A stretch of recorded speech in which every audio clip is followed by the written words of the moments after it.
Good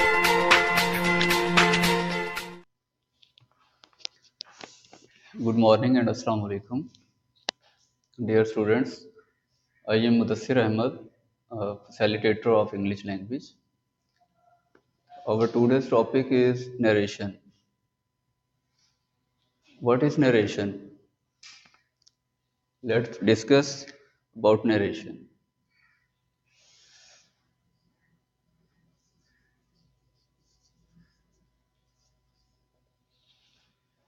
The word narration is derived from the word narrate, which means to express or describe through something.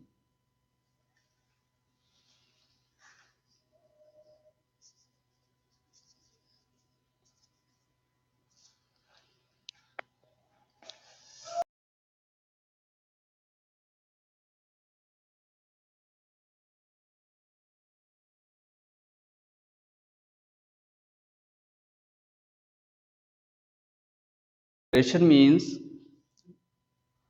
to describe or express something to any person.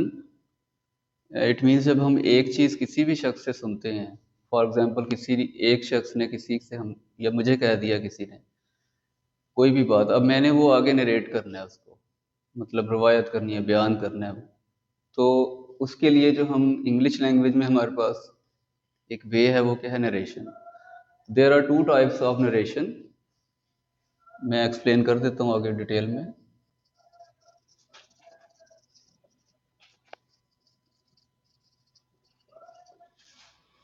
Number one, direct speech, and number two, indirect speech. जी, हम बात कर रहे हैं narration की। अब इसकी ज़रूरत क्यों पड़ती है? What is the importance of narration? For example, किसी भी डिस्कशन में 3 लोग इन्वॉल्व हैं। Number 1 Ali, number 2 Ahmed and number 3 Arif. अब अली जो है वो अहमद से कह रहा है, I am going to Lahore. Ali ने अहमद को कह दिया, I am going to Lahore, मैं लाहौर जा रहा हूँ। अहमद ने नरेट करना है, अहमद ने बयान करना है अली के उस स्टेटमेंट को जो उसने अहमद को कहा, और अहमद ने बताना है अब थर्ड पर्सन को। थर्ड पर्सन कौन है? आरिफ। अब अगर अहमद कहता है, लेट्स सपोज अहमद कह देता है, रिपीट कर देता है उसकी वर्डिंग को, I am going to Lahore, तो there is a confusion in this sentence, क्योंकि आरिफ को अब समझ नहीं आ रही अहमद जा रहा है या अली जा रहा है। तो इसके लिए हमें इंग्लिश लैंग्वेज में ज़रूरत पड़ती है नरेशन की। अब अहमद के पास दो तरीके हैं, देर आर टू वेज, मैंने यहाँ बताया था, there are two ways to express something. किसी भी बात को, किसी भी स्टेटमेंट को, जब ये मिडल मैन जो होता है, जब ये आगे थर्ड पर्सन को उसको डिस्क्राइब करना चाहता है, तो इसके पास दो तरीके हैं। Number one, direct speech. Direct speech में क्या होगा?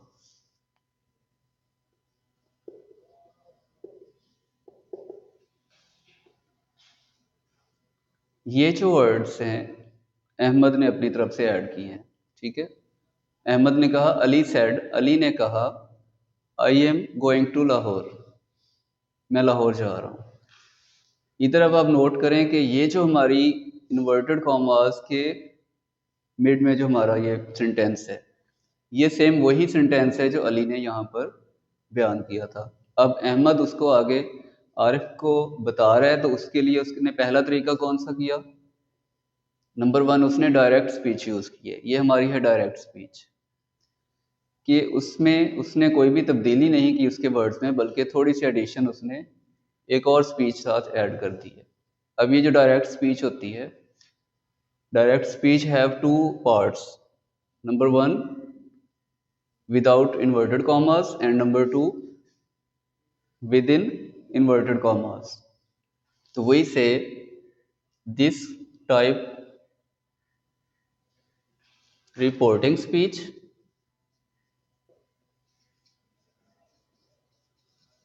and this statement is reported speech.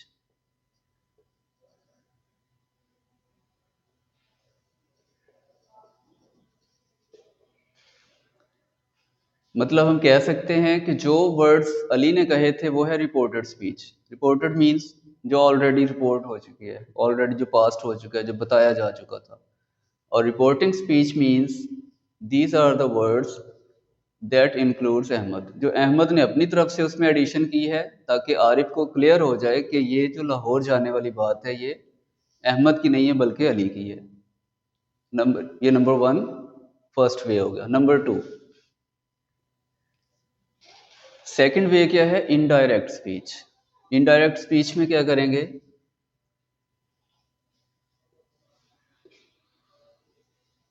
Ali said that he was going to Lahore. अब इस पर आप गौर करें।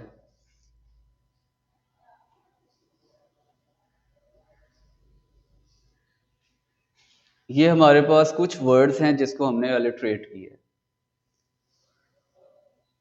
ये वाली स्टेटमेंट आप देखें, इसको उन्होंने चेंज किया, एम को चेंज किया, ठीक है, और ये वाला दैट इसमें ऐड हो गया।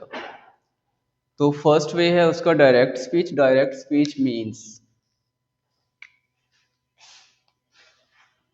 ये हमने एक्सप्लेन मैंने कर दिया आपको, इनडायरेक्ट भी एक्सप्लेन कर दिए।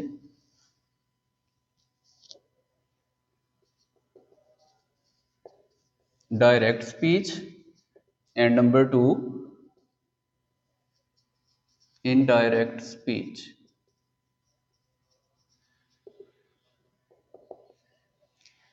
डायरेक्ट स्पीच क्या होती है? What is direct speech?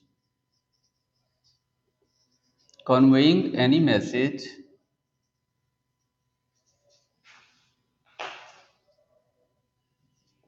without any change in the words of speaker। Speaker कौन है इसमें? इस सेंटेंस में हमारे पास स्पीकर है Ali. conveying any message without any changing in the words of speaker is called direct speech।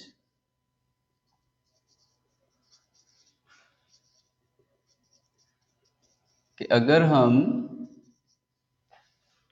First person जो बात करने वाला है, जो स्पीकर है हमारा इस पूरी हमारी कन्वर्सेशन में, उसकी जो भी मैसेज है, जो भी स्टेटमेंट है, विदाउट चेंजिंग, उसमें हमने कोई चेंजिंग नहीं की और उसको हमने सेम थर्ड पर्सन को कन्वे कर दिया है, तो इट मीन्स डायरेक्ट स्पीच। हमने डायरेक्ट वे उसमें यूज किया है। जैसे ये एग्जांपल नंबर 1 है, Ali said I am going to Lahore, same statement convey हो गई है without any alliteration.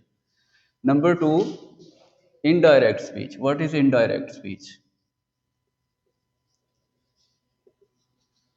conveying any message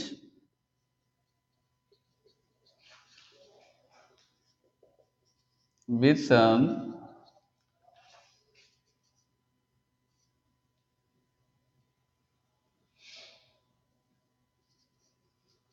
alliteration in the words of